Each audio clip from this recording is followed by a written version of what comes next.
नमस्कार, वंदे मातरम, जय हिंद। मैं ओएस मिश्रा।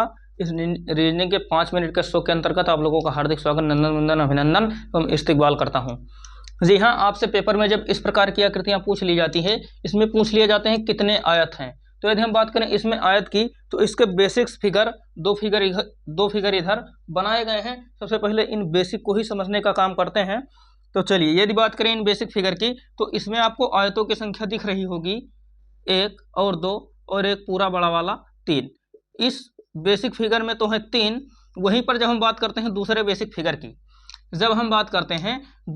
फिगर की, तो इस प्रकार की आकृति बना करके इसमें एक बड़ा सा आयत जोड़ दिया गया है। तो इसमें कितने आयत होंगे? यदि हम इसके आयत की बात करें तो आप ध्यान से देखने की कोशिश करें। हम पहले गिनकर दिखा रहे हैं, फिर इसका लॉजिक या ट्रिक बताएंगे। जी हाँ, यदि आप इसकी बात करें तो 1 2 3 4 तो ये हो गए, और एक पूरा बड़ा वाला 5, और एक ये हमारा 6, और एक ये हमारा 7। जी हाँ, इस आकृति में 7 हैं। अब यदि बात करें इनके ट्रिक की, तो जो हमने पहली रेखा डाली उससे 3 आयत बने। जैसे हमारा ये एक अकेला था, जब हमने एक रेखा इसमें और डाल दी तब 3 आयत बने। वहीं पर दूसरी रेखा डालने पर 4 आयत बने। आगे बढ़ाने के बाद आगे वाली रेखा को छोड़कर दूसरी रेखा डालने पर 4 आयत बने।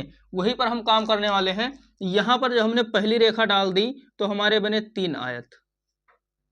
जब हमने दूसरी रेखा डाल दी तो यहाँ पर बने 4 आयत। आगे वाले आकृति को छोड़कर इसी 3 और 4 को हमने जोड़ दिया, हमारा हो गया 7 कुल आयत इस आकृति में। यही लॉजिक हम यहाँ पर लगाने वाले हैं। तो चलिए, यदि हम देखने की कोशिश करें इस इतने बड़े वाले आकृति में कितने आयत हैं। इस इतने बड़े वाले आकृति में यदि हम आयतों की बात करें कुल, तो हम लोग जानते हैं 3 से शुरू होगा। 3 और 4, इस लास्ट वाली आकृति को छोड़कर यहाँ पर गणना नहीं करनी है। तो इस वाली आकृति को हमने यहाँ पर छोड़ा था, इसलिए यहाँ पर इस वाली आकृति को छोड़ देते हैं इस इतने बड़े वाले आयत में। तो इसमें हम 7 लिख सकते हैं, इसमें कोई कमी नहीं है। वहीं पर वह यदि इस वाली इतने आकृति की बात करें तो इस इतने आकृति में भी हमारा यहाँ से 3 और 4 से शुरू होगा, और 4 और 3 जोड़कर 7 हम लिख सकते हैं। जब हम बात इस आकृति की करेंगे तो इस आकृति में भी हम इस इतने में ज्ञात करने की कोशिश कर रहे हैं। इस इतने में ज्ञात करने पर जब हमने एक रेखा बढ़ाई थी तो 3 बढ़े थे, 3 4 और 5, 5 4 9 और 3 12। इस इतने आकृति में हम 12 लिख सकते हैं। यहाँ पर भी हम 1 3 और 4 7 लिख सकते हैं। यदि हम इनको जोड़ने की कोशिश करें तो ये तो भी हमारे बेसिक काउंट हो रहे हैं। 7 त्रिक 21 और 12 हमारे हो गए 33। यदि हम बात करें इसमें एडवांस की, तो हम लोगों ने इस प्रकार की आकृति पढ़ी थी। इसमें एडवांस बनने वाले थे 9 आयत, फिर उन्हीं 9 को जोड़ देंगे तो हमारा हो जाएगा 42।